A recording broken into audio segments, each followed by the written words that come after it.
Hey guys, we're heading back from the geocache. Decided to record on the iPhone since I don't need the other phone running right now. It ran out of storage space on the video, so I couldn't get a continuous video, which means I have to edit anyway. Woohoo! We're gonna head back and get some water.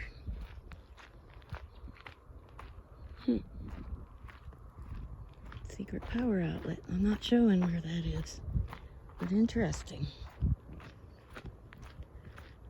Oi. Go back up the typical walk we've been doing. And I want to stay on the 305 this time instead of the 401. So the 305 is not marked. The 401 is. We're going to take the 305 or 301. 305. Yes, I'm getting my numbers mixed up.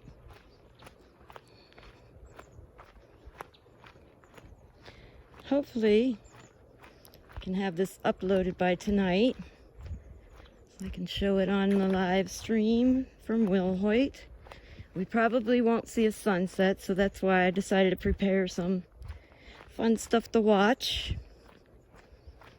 And I hope the geocaching inspires people to have fun to do some more geocaching. There's thousands of people that do it worldwide. Oh, if I had brought my water with me, I'd hike around the lake. But I had to bring all the extra camera equipment thinking I'd be able to get a continuous video, which I was not. I don't think this is the path I wanted either.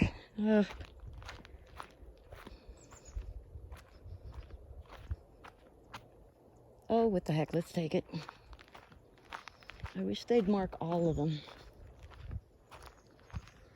on both sides, but that would take up a lot of stuff planting in the forest, which isn't really good for it.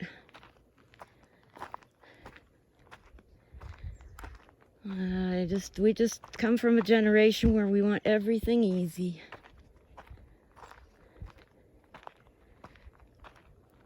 And I am noticing that because we have too many things too easy, we've got too much free time. Trying to fill it without getting into trouble can be difficult.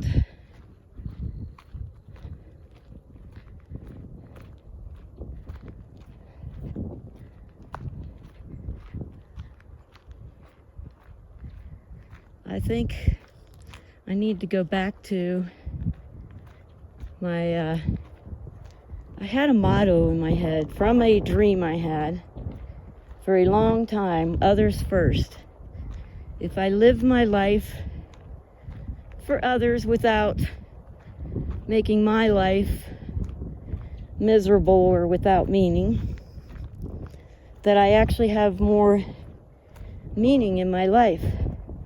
So part of streaming and sharing my life, which I don't know if it'll make it on the, I did put it on one of the videos, but I don't know if that video will make it because of limited space on that camera, but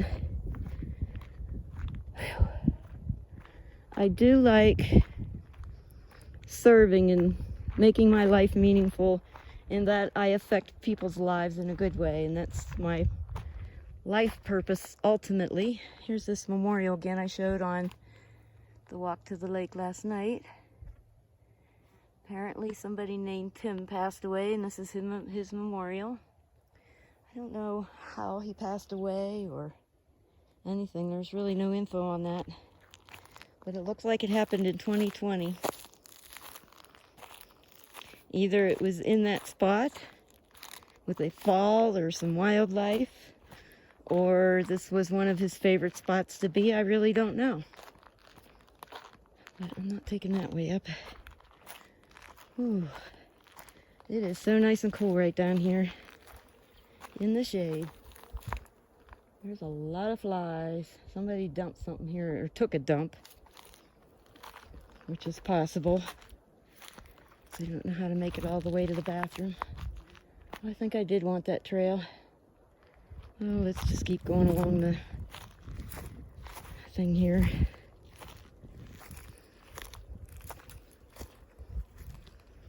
So many flies. I remember going to a camp when I was young, and right in the archery area, there were so many flies. You can move your arms and they'd still be landing on you the whole time. It was so thick with flies, I couldn't take it. Back then, I didn't know I had a touch of Asperger's and didn't like to be touched. I just knew all them flies were landing on me and I couldn't deal with it. And the counselors were getting angry at me. I'm like, do I want to go up? Let's just keep going along here. So anyway, about that dream. I had a dream one time that there was a giant earthquake and the land split and somehow we were on an island. And there were men in white crusader type uniforms directing people. You either went to the shore and got on the boat, or you went underground in a tunnel and waited in line. And somehow I ended up in the tunnel waiting to go down. And what's really weird about this dream is I was sharing this dream with someone, with a class I was teaching, and someone walked past who was in my dream, and I was talking about how I turned. Everybody was looking into their gadgets, which I didn't realize was iPhones or all smartphones at the time. And they were all looking down into them, like they were unaware of what's coming up. And she was standing behind me in line, and she said, "Man, I hope I get the job." And for some reason, I turned and looked at her and said, "Yeah, you got the job." And she left the line. And so she was walking past the classroom as I was describing this dream and said, "I had that same dream," which was really confirming of the rest of the story. I'm out of breath. Okay. So the rest of the story is I continued going down until we got to a room. And there was a table there with a cross above it. And I felt like it was a place of decision, which I can't describe, but I was in there begging for my life and another chance to live it differently. And finally someone came into the room and they said, "You have another chance." And they sent me out into a limo, and the limo driver said, "Others first." And that was the end of my dream. And so from that point on, I started making my life so that it would help others. And I don't have to be a judge of their character. And I don't have to decide who's good and who's bad. That's not my job.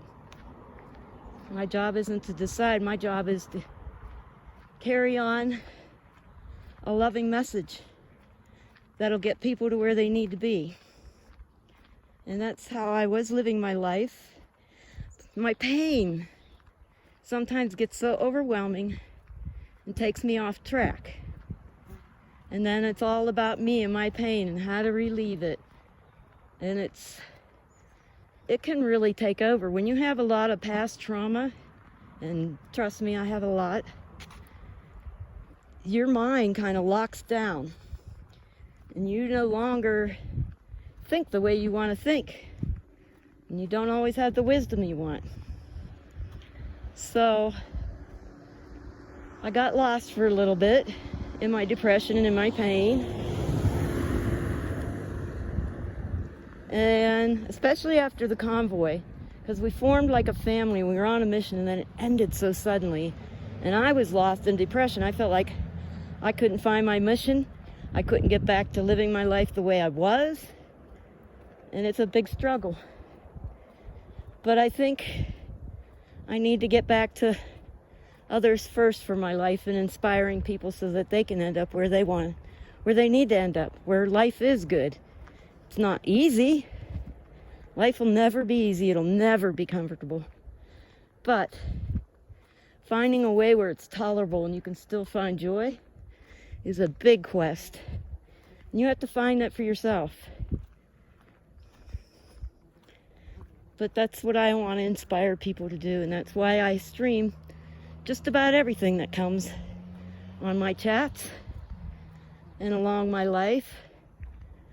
There's freedom. When you geocache, you're out in nature, and something about connecting with nature really brings everything back home. You realize how big the world is and how little you are, and how little just finding your comforts does not bring you full happiness at all. But living a life to inspire others, oh my gosh, that's so much happiness. So anyway, here I am, back at the site, gonna get some water, and I hope this geocache and this walk inspires people. Have a good day and love each other despite their faults. Don't look for the faults. Stop looking for the faults.